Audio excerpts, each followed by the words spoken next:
Hello, this is Blue Star, defender of Equestria, and this is my panel on the lessons of friendship, a summary of the main lessons taught in MOP, Friendship is Magic. Roar! It's going to be difficult doing this with the mic, while holding the mic at the same time. So anyway, yes. So I'm glad to see everybody here, and I hope that you've all been enjoying SeaquestriaFest, because it's been a very long time since I've been to an in-person con, and even longer since I've done a presentation like this, so so you could say I'm nervous and excited too, because these panels start with me. Okay, not quite, but almost. But anyway, so this panel is going to be on the lessons of friendship, and sort of, the summary of all of the lessons over 9 whole seasons of friendship lessons, because we can't possibly do all of them, because we'll be here all day, possibly all week. So basically what I'm going to do with this is that I'm going to have like a general lesson, and then episodes that relate to that lesson. So, let's get on with it, because I actually done this panel before PonyFest Online, and we ran out of time. So, anyway, the first one is, ignoring your problems is no way to solve them. Because this is one of the many reasons episodes lead to disaster, is that ponies either ignore problems, pretend they're not problems, even though they are problems, and then it leads to horrible disaster. And whoops, sorry about that. So again, an episode perfect for this is Bottled Up, because it's like, we all know this isn't going to end well. And I do feel bad for Starlight Glimmer in this episode, because she's trying to, she's trying to use magic to not use magic. Oh, I think I got that backwards, but anyway. Because she's literally suppressing her anger and her feelings, ignoring the situation, putting them in a bottle. We all know it's all just going to blow up, and it's going to be bad for her and anybody around her. So, next is, be there for your friends when you see there is a problem. It sounds obvious, but sometimes it can be harder than it sounds. Because like in Lesson 0, the main 6 think that Twilight doesn't have a problem, but she really does. I do have to say that Twilight is being irrational and very difficult in this episode, but in some ways that might have been the point. That Spike at one point is like, Twilight, snap out of it! And she still is, being all irrational and anxious about things. And of course the main 6 look at this and say, oh, Twilight's just being Twilight. She's overreacting and just being, Twilight, and just being over anxious. But, which is true, but that doesn't that doesn't mean that she doesn't have a problem and she doesn't need their help. So in that was the whole lesson of that episode, was that they need to basically keep trying to help Twilight even though they think she doesn't have a problem. The opposite of this was not asking for trouble when the Yaks don't want help, but they really need it. Because the Yak village has been completely covered and buried in snow. And they try and completely fail to remedy the situation. They need help. But because Yaks are best, they cannot ask for help because they're just too proud for that. But every Yak probably knows, we need help. And even though Pinkie Pie tries multiple times to convince the Yaks to ask for help, she completely fails at that and even gets thrown out of Yakistan. But she doesn't give up on that. She still goes back to the main 6 and says, the Yaks need help, but we have to do this almost as a covert operation, which I think is probably the only covert rescue operation I've heard of that isn't military. And they have to go and help the Yaks without them realizing that they're helping them. And they almost get away with it, but they get busted right outside the door. But and you would think that Prince Rutherford will be mad, because it's like, I told you not to help me, you helped me. But it's like, no, it's like, you understand Yaks. You helped us without asking for it. You true friend. And of course, in that situation, she was. Of course, it wouldn't be a Blue Star video / panel if I don't reference Babylon 5 at least once. So, I must admit, the situation surrounding it is a little bit more dire than the average situation in My Little Pony. But to me, this represents what I would almost call the friendship cure-all, the thing that would fix most of the episodes in the series and most friendship problems in general. We don't talk much. Even when we do, we only end up hurting each other. Maybe it's better I just let it go. Talk to him, Stephen. Tell him what you feel, no matter how hard it is.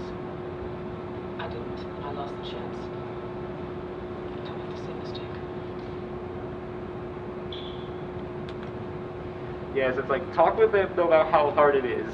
Get a little bit more serious than most of the situations in My Little Pony, but yeah, most of the situations in MLP would have been fixed if character A had gone to character B and talked this problem out and say like, oh, I'm having a problem. Because the basic flow of every episode is, there's a problem with one or more ponies, the ponies trying to solve it on their own and or ignore it, which leads to a horrible catastrophe. And then the ponies do what they should have done at the beginning of the episode, is discuss the problem, talk it out, and find a way to fix it. I mean, I think one of the best examples of this is Ticketmaster, where Twilight has been given 1 ticket to the Grand Gala Gala and a +1 ticket for the Grand Gala Gala, but she has 5 friends. Who does she give it to? And she concludes, well, I can't take them all, so none of us will go. So she writes the letter to Celestia, and then Celestia basically says, oh, why didn't you say so, Twilight? Here's 6 tickets. So yeah, a quick letter would have fixed a very big problem. Mending fences. Ugh. A hard fence that badly needed mending. Because yeah, I mean, the ending of this episode was so difficult and hard because the emotions were raw, they were real. That, it's like the thing that we didn't even think that we needed to really deal about. It was like, oh, Twilight blows off this party for some pony named Moon Dancer. Wait a minute. Then Twilight realizes, wait a minute, I was a terrible friend to Moon Dancer. I have to fix this. I have to deal with this. And of course, she kind of dances around the problem until she does what we really had to do was, Moon Dancer and Twilight really had to have it out with each other. And like, Twilight, you hurt me. I trusted you to come, and you didn't come. This was like the first time I've ever trusted anybody, and you let me down. And then Twilight says, I've faced all sorts of things. The end of Equestria. But knowing that I hurt you was one of the worst things I've ever felt. It's acknowledging that I'm hurt, and I'm sorry that I hurt you. And that's the thing that fixed it. Not parties, not favors. It was simply working this problem out, and acknowledging that hurt, and acknowledging that it needed to be fixed. Another episode like this is Bottled Up, where, Trixie is basically making all these problems for Starlight Glimmer. That, she's made the map table disappear, and she has no idea where it is, and they need to find it, because otherwise Twilight may never trust her again.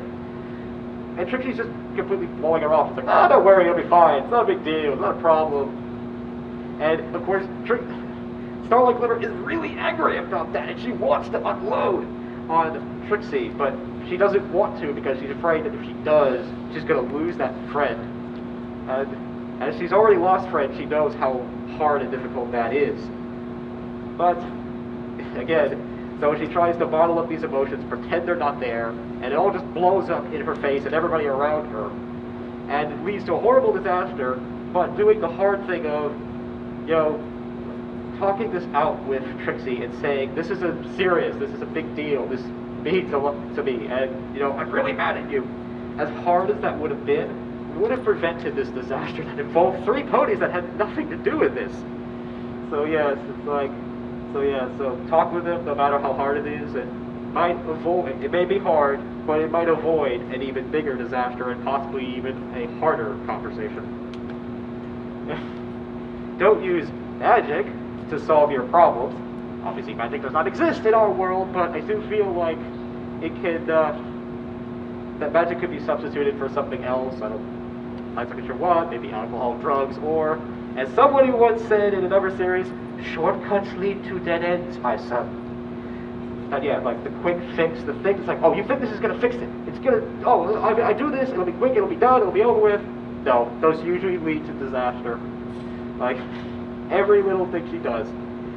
Where Starlight Glimmer has been given all these friendship tasks. It's like, okay, go bake with Pinkie Pie, scrapbook with Applejack. And she tries to do them all at once, which was probably not a good idea to begin with.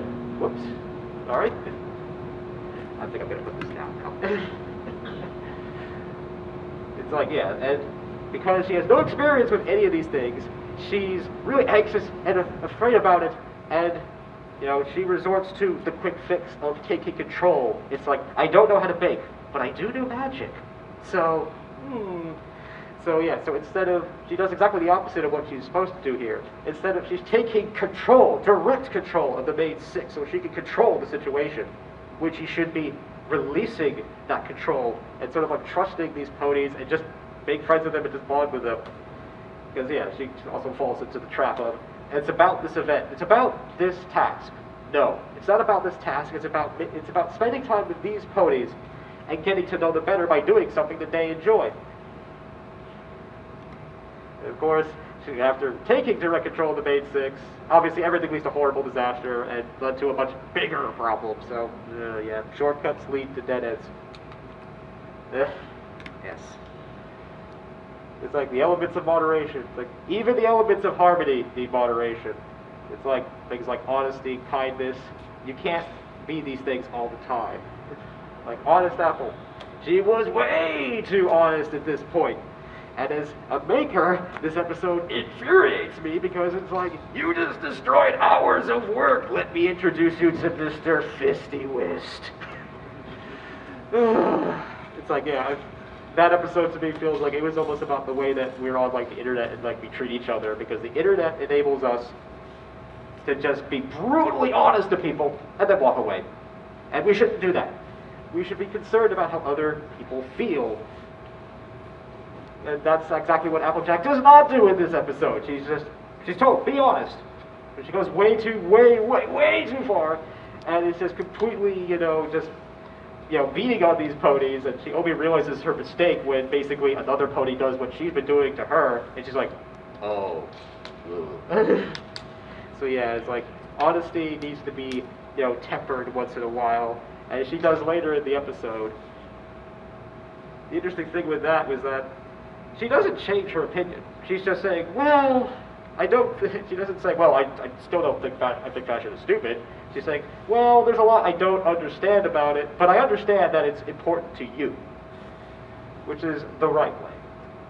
It's like, number one, it's like, it ain't easy being breezy, that sometimes being harsh is kind. And the old expression, killing them with kindness, is that sometimes, sometimes we need kindness, we need encouragement. It's like, oh, here, this will make you feel better. Sometimes we need to be told, you must leave, now! And that was so hard for Fluttershy. This goes against everything that she is, and even though she knows she has to do it, she's still like crying. It's like, but she knows that she has to do this because, if she just simply, if she just keeps being nice to the breezies and just giving them what they want instead of what they need, it's going to create a far bigger problem for them. So again, it's like with all of these elements, that sometimes you can't be them all the time. Sometimes you have to temper them a little bit. Yes, a hard one, but you have to admit you're wrong and fix it. It's like Honest Apple. After realizing that she's ruined this entire competition for, Rarity and every pony, that she has to say, I'm sorry, and I'm going to make this right again. Whether the ponies want to or not.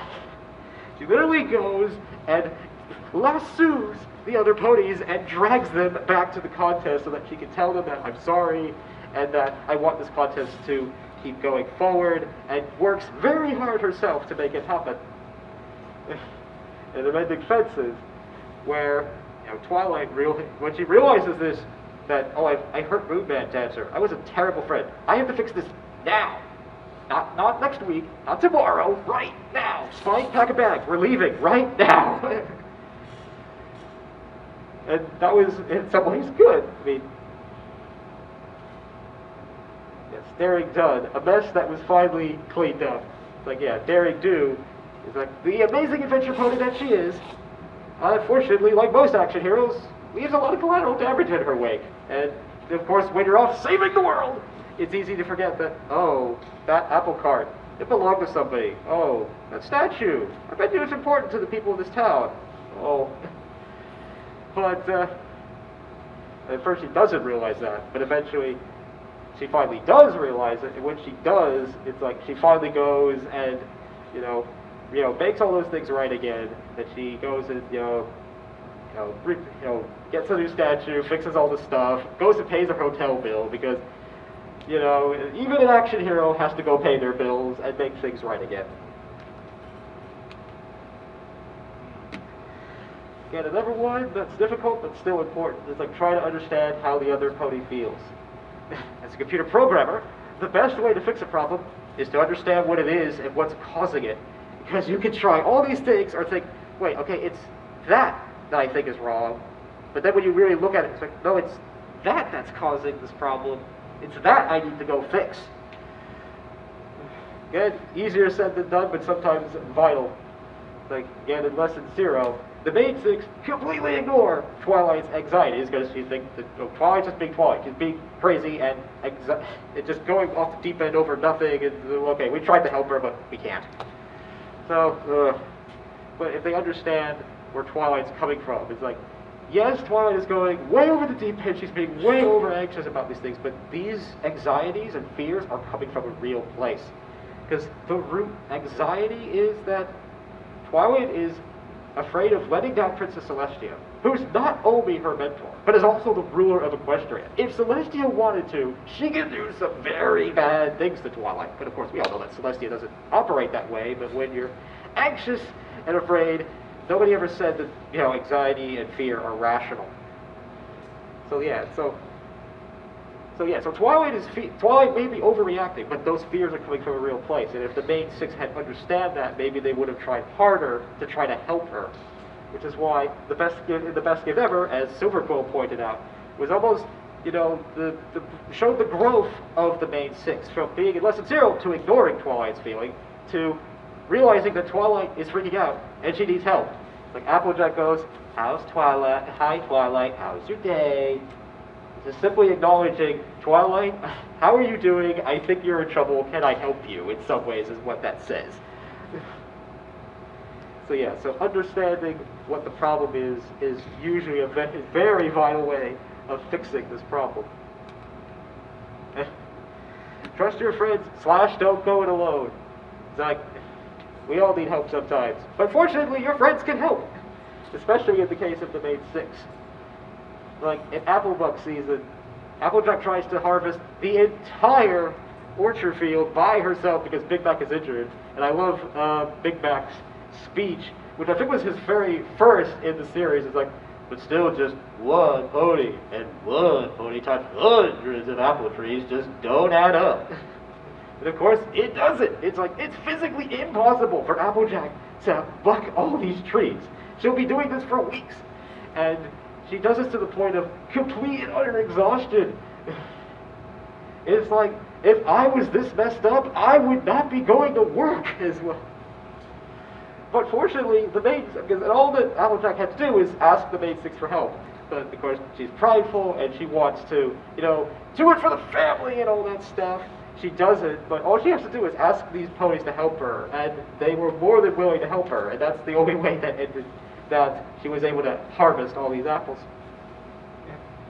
In Magic Jewel, Trixie has gotten the Alicorn Amulet. It is way more powerful than Twilight, and this is one of those cases where this isn't about overcoming this power by becoming even more powerful, or fighting our way out of the situation. It was about trusting these friends, and all the ponies in this community come together to find the solution. Because yes, we cannot physically go and remove this amulet, which I thought was a great thing from the writers, because basically says, no, we have to convince Trixie to remove this amulet. So the main 6 basically trick her, ironically using the same kind of magic, the show magic that Trixie does, and they all had a part to play in the solution. And so they tried to convince Trixie, "Oh, we have an amulet that's even more powerful. See all the crazy things it does?" And it was only when they came together were they able to overcome this magic jewel and, put everything right again.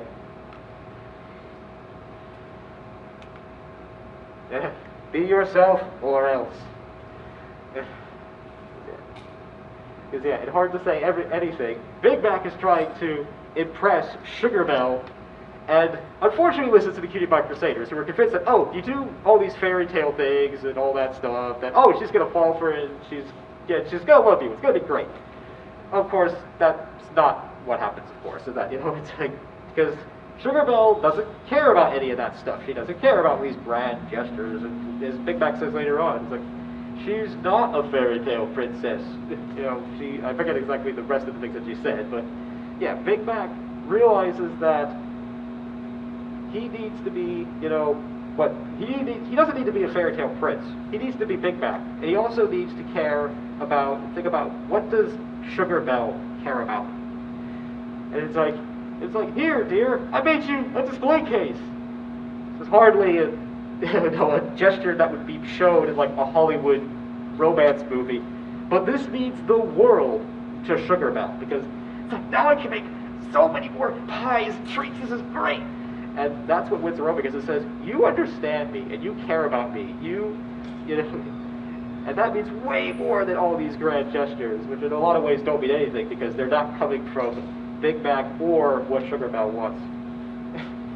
And Discord and Harmony, it's like, where Discord hosts a tea party for Fluttershy, and is convinced that, oh no, I can't be chaotic, I have to host this tea party the way that Fluttershy was, which basically means I have to be normal, which, of course, being the Lord of Chaos, means that this is literally destroying him. It's like, quick, Discord, do something chaotic. I don't want you to be dead, I want you to be alive. Or a cowboy. Red versus Blue Chub. So yeah, it's like, yeah, being not what he is literally physically destroying him. So Fluttershy has to go and start doing chaotic things. And once she finally kind of gets into it, it's like, then Discord's okay. And then because yeah, when you try to be something that you're not, it almost always fails. It's like an actor trying to portray this role and stay in it for like ever. You know, you're gonna break character. And in Discord's case, it's literally destroying him. So he has to be who and what he is. Otherwise, it will literally destroy him. And I liked in Dragon Quest, where Spike, for the first time, sees other dragons and decides to join the dragon migration and to try to learn more about dragons. Fortunately, he doesn't really like what he learns. So he's like, oh, dragons are really mean, and they're selfish and stuff.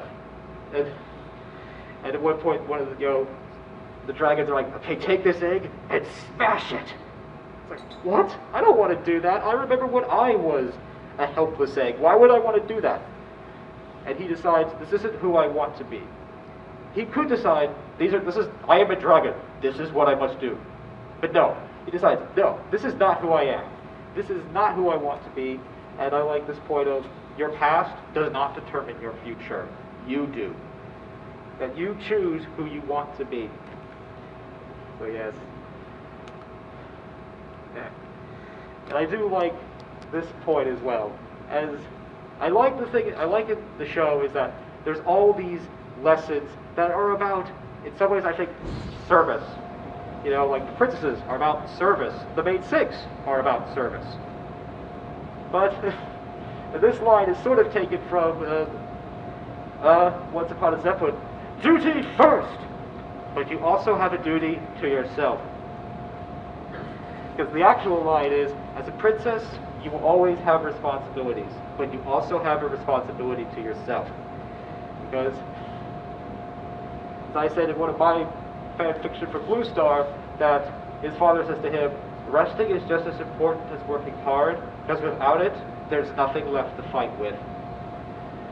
But yeah, all these characters are about serving and doing, but you have to take care of yourself once in a while, because you have needs too. And a health of information, it's almost a basic rule of rescue, that you can't rescue anybody if you need rescue yourself. I have to say, the situation is slightly difficult in that Fluttershy does not have the luxury to say like, oh, I don't feel good, let's just stay home. It's like, no, there's a ticking clock. We have to go and find this cure, or Sakura will turn into a tree and it will be horrible.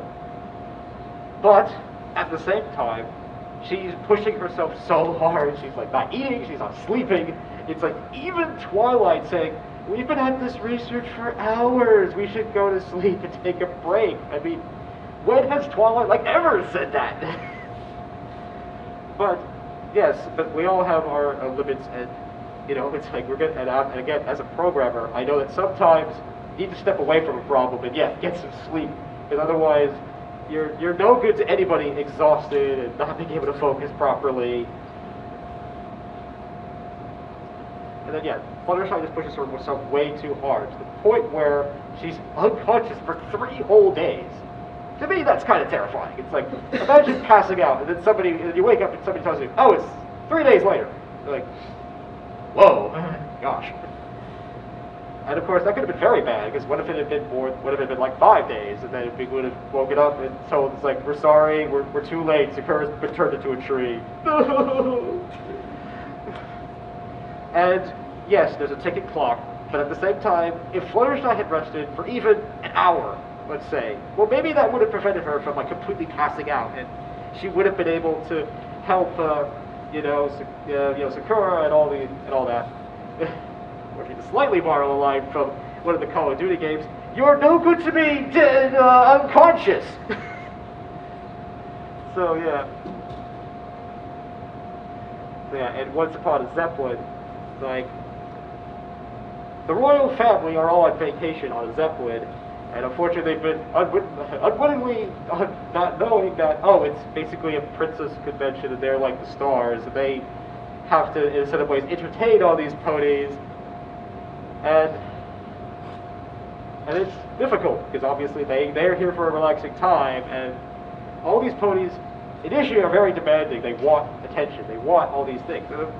And of course, as a princess, it's their responsibility to serve and to try to, make people happy. But at the same time, they have their own boundaries and their own responsibilities and their own needs.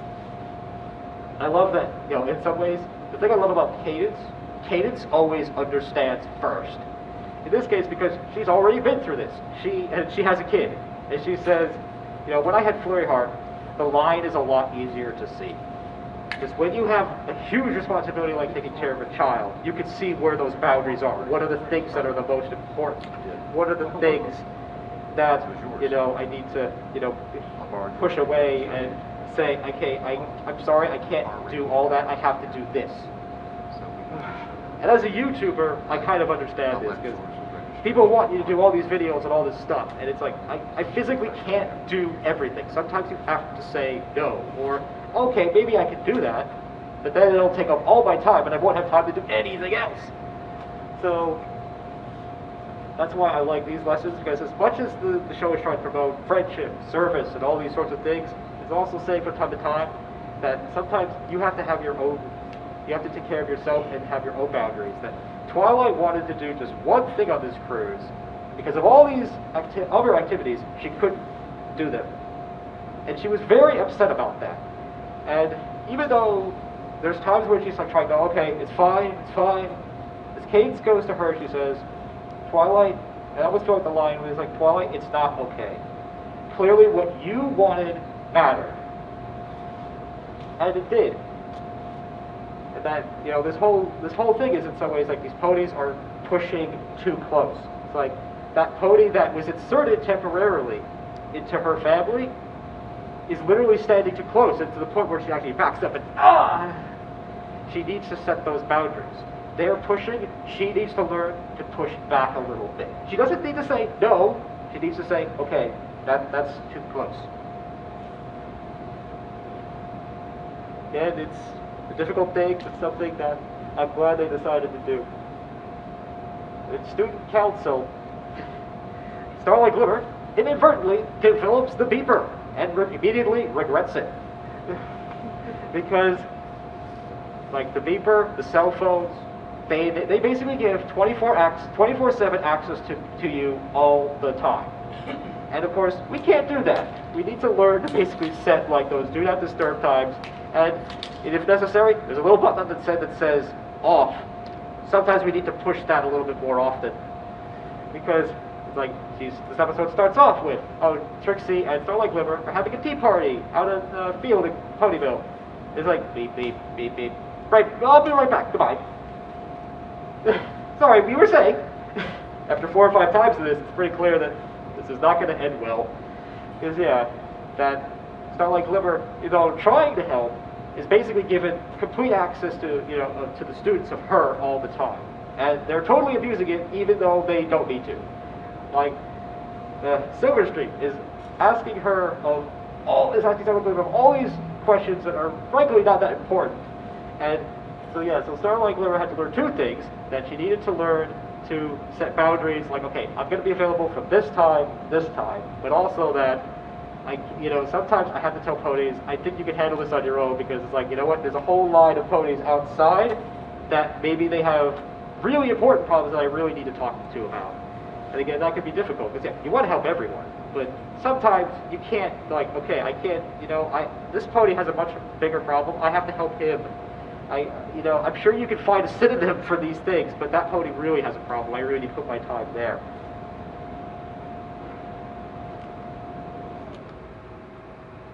Yes. It's like, yeah, sometimes you need to stand for yourself, and sometimes it's okay to say no. In Scaremaster, it's like the Basics have finally convinced Fluttershy to try to get involved with Nightmare Bite, even though she wants nothing to do with this, because it's just not her thing. And after trying all these things, it's like Fluttershy completely failing at it, it's basically ruining it for everybody. They come up with the idea of, what if Fluttershy tries to scare us? And even though Fluttershy goes way too far, it's like, if this was like a real haunted house, you get in so much trouble for doing this thing. It's like, because the main six think they're in legit, real danger. It's like, this is a real monster. It's gonna like kill us or something. Ugh. And Fluttershy goes, oh my. It's like, I'm sorry. It's like, even though she knows the main six are not in danger, she doesn't like seeing her friends this way. But once the main six realized, oh my gosh, it's just Fluttershy. It's like, wow, that was awesome. She could just, she could participate, but she says, no, I don't want to. It's like, I know that you're not in real danger, but I just don't enjoy doing this. It makes me feel uncomfortable, essentially. And I really like that, because obviously the main six are all very different. They all have very different interests. They're not going to all enjoy the same things. There's going to be times where it's like, no, I just don't like that. And that's fine. Even though, she has a role to participate here, she still doesn't want to. And that's okay. It's like, Fluttershy would rather hide under her bed with her animals than go participate in Nightmare Night. And that's fine. If Fluttershy leads in, where Fluttershy wants to go and build this animal sanctuary, and I do have to say, as a programmer, her plans are not really plans. They're very loose and like, okay. But even so, the ponies that the main six suggest to help her make the sanctuary are completely the wrong ponies to do this. I mean, it's like, Fluttershy doesn't really want like an animal hospital. She doesn't need interior designers. She doesn't need cages. So these ponies have almost no role here at all. And even though she tells them, this is what I want you to do, they flat ignore her and try to do what they want or what they think is best, which is pretty much the worst thing you could do. And so they go through all this. There's a horrible disaster. The Fluttershy has to basically say, I'm sorry, your services are no longer required. She could try to, continue to make this work, but it's obvious, no, this isn't going to work. I have to find somebody else to do this. So I'm sorry, but goodbye. Not quite the same thing, but sort of the same, on the same point, that this wasn't the primary lesson of Canterlot Boutique, but one of the problems that Rarity is having at Canterlot Boutique is that Sassy Saddles is trying to turn this boutique is trying to make this her own boutique and not Rarity's.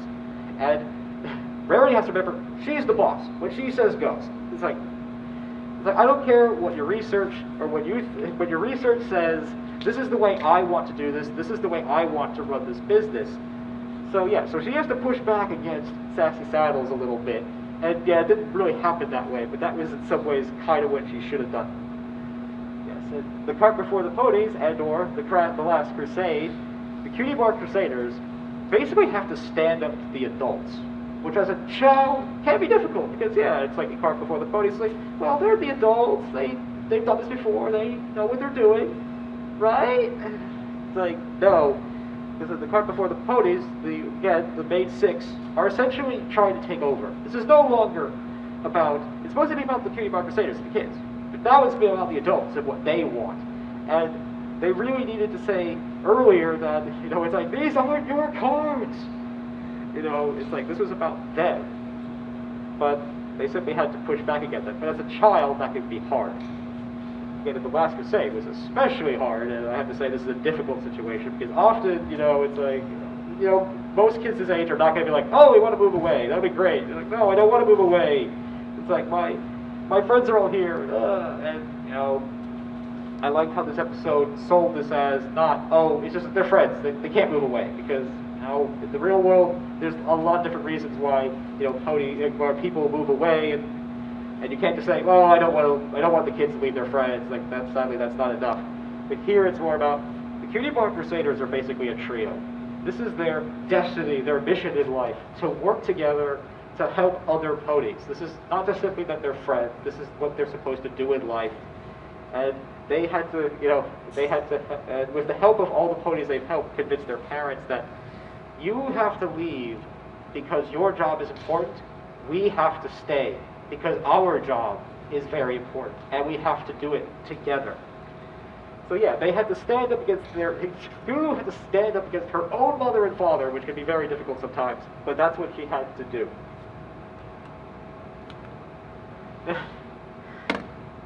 Now some final thoughts in some ways just on, friendship is magic within the show and in general, because in some ways you could do a whole panel on why friendship is so amazing, why it's so awesome and all those things, but that through the magic of friendship, the main six were able to overcome so many things. The premieres and the finales are obviously an example of this, that, in the very first, 2 episodes of My Little Pony, it's like the main six who barely know each other were able, through the magic of friendship, to overcome one of the most, powerful beings in Equestria and, right a wrong that needed fixing.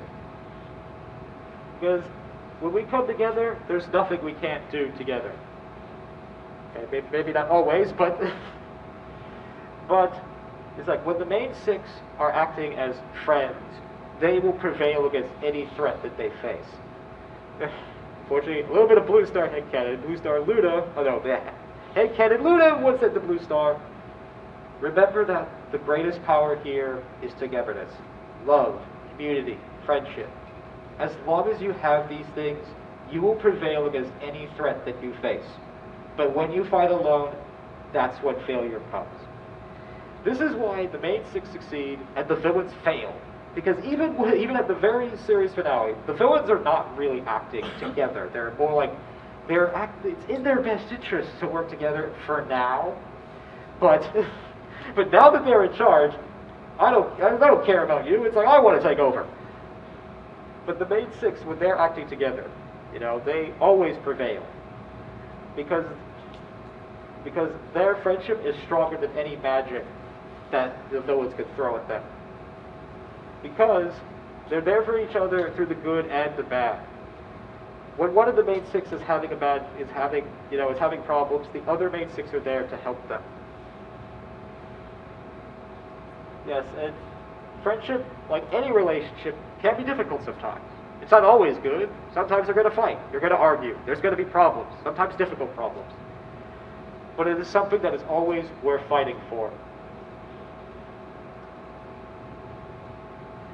Yes. It's over about this time. Yeah, I see that. And finish up. I think this is actually the last slide, so I think pretty much the last slide with regular written part. Okay, so yes, because the friendships that these ponies form. These ponies are very different from each other. At first, you probably wouldn't think that these ponies would be friends, but the friendships that they form were strong enough to get them through all of these friendship problems, face the supervillains, and that friendship spread beyond Ponyville, beyond Equestria, to all the creatures in and around Equestria. And to me, that is something that's worth defending. So, so I guess. So I hope you enjoyed this. This panel. Unless you want to do Q&A or something, because we still have some time. Okay. A few times now you mentioned a fanfic you were that this character, what, Blue Star? Yeah, Blue Star. Yeah. So perhaps I missed your name at the very beginning of the panel, but what's your name on FinFiction, like a 5-year story? It's like, I don't think I've ever actually posted it on FinFiction, but my full name is actually BlueStarBrony. And 10 years, 25. It's actually a couple of it's actually an audio version and a couple of videos on YouTube, and then it's the final part is in DeviantArt. So BlueStarBrony on YouTube. Yes. Oh, Okay, thank you. Anybody else has any questions? Yeah, I'll put it on there. Okay. All right. That's the last one anyway. Okay. So, okay. Was he present during James Invasion camera? Yes. It's like I insert Blue Star into the Royal Guard, I think around season 2 or so. That's actually where my OC came from, because it's like I see the Mage 6 being like surrounded by the changes. It's like, I will protect you, Twilight. Thank you. Anybody else? Oh, yes, sorry. Not really a question, but Okay. I just wanted to let you know you got yourself a new subscriber. Thank you. Appreciate that. My pleasure. All right. Anybody else? Okay, well, I thank you for coming to this panel, and I hope you enjoyed it, and I hope you enjoy the rest of your SeaquestriaFest. So, until next time, this is Blue Star. Stay strong and pony on. Blue Star out.